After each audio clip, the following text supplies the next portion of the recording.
First of all, thank you invitation. Big greetings from Zagreb to the whole France and globally for those watching the France 24 in English. Sorry for the semi-finals. I was actually personally present in Moscow. It was a fantastic atmosphere, great match, and as I said earlier, it just takes to score one goal more. This time it was Croatia, and this has enabled us to go even further than we were in the semi-finals in 1998 in a memorable World Cup which was held in France. So everybody is very excited, looking forward for the match. People talk about this could be your chance for revenge for that semi-final in 1998 when France knocked you out, but I suspect it's a different time, it's a very different game, isn't it? Well, you have to be aware that for the Croats, the semi-finals in France, in Paris in '98, it's like a match that we could all sort of retell, relive with every single minute that passed, with two passes which were not perfect and two goals of Lilian Thuram. So I guess for an average Croat who follows football, an average Croat today is probably every single Croat living in Croatia and abroad. There is a huge diaspora and they have been strongly supporting our team. We feel this is a great time for a sports occasion to take the rematch in a very fair manner. I think France has a brilliant team. They've been playing excellently throughout the tournament, but we have been playing fantastically. We have the players in the best teams in the European leagues, in France, in Spain, in Italy, in Germany, in England. They have been the most critical and central players in their teams. They're in best stage, physically completely fit.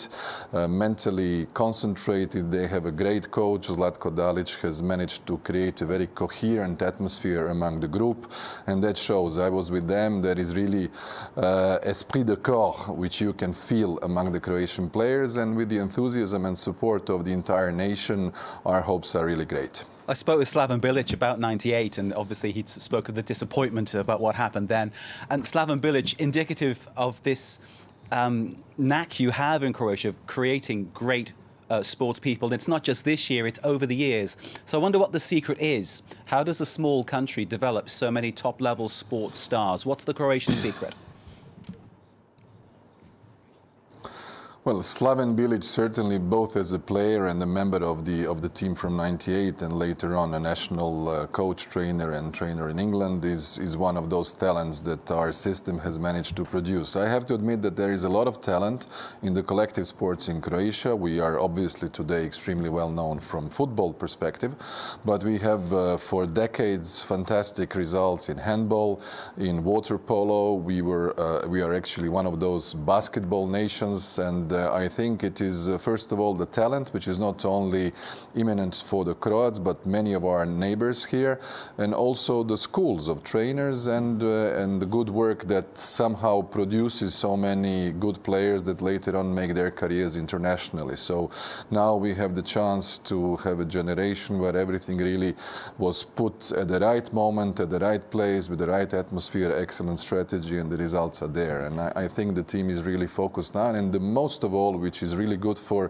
is this generation has a mentality of a champion, and winning mentality is something that was perhaps lacking before, but this generation is really distinct because of that particular feature. As an English supporter, as an Englishman, I will not argue with anything you're saying. The way Croatia dealt with England was highly professional, and I think from the time the second half began, there was no doubting what the result was going to be, sadly for me. But obviously great for you and great for Croatia. I wonder whether being a member of the EU has helped Croatia develop its sport. Has that created an emphasis on creating facilities, giving children opportunities to take part? Well, sports is actually within the national competencies of each member state, but the fact that European Union states actually came, 4 of them, into the semi-finals shows how strong sports is within the EU member states compared to the global atmosphere. But it is true that young children here are motivated for sports. They always join either a school club or a club in their neighborhood. We have good selection process, and And even though being a nation of only 4 million, there is always a good triage that the top players reach the levels of the play which we have seen with our national team. What we need to do is actually do a little bit more when it comes to the successes of our clubs in our league, because all of our best players sooner rather than later actually go and play abroad. The freedom of movement has made this go a little bit faster than before. So in terms of creating... trainer schools are very important, it's true. Indeed, that's the thing, developing the players, giving children a chance to play the game. That's how things develop, and that's a really important factor. It's something England, I think, has fallen foul of with the selling off of playing fields, for instance. You know, the football pitches I played on as a child, they're now houses and shops. They don't exist anymore, and I think England has suffered from that. But it seems that you've managed to sort of create opportunities for children to play, and that is the central thing, isn't it? Giving children the chance to play.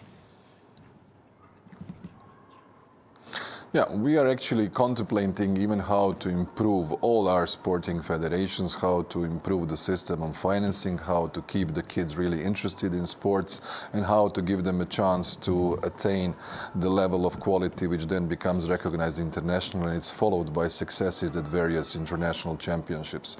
This generation has a fantastic talent, and I think even if they're a mix of an individual will, investments of their parents, their families, the clubs where they started to work, it is also the general spirit of dedication to sports that clearly exists in our country. That is something we can be certainly proud of, and I have to admit, generation of '98, which was led by then coach who is an emblematic figure in our sports, Ciro Blažević, and now today Zlatko Dalić with a new spirit, they have given a special aura to this two fantastic football generations that we have, and we are privileged to watch them actually and hope for the best on Sunday. Prime Minister Plenković, I cannot let you go without asking you for a prediction for the scoreline. I think I know who you think is going to win. What score will it be?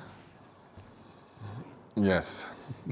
Yeah, I have to admit, with all the respect for the French team, with my affection for France, my friend, the President Macron, I spent 5 years of my life living in Paris. It's a country I know really very well, and I have great compliments for plenty of features of France and the team.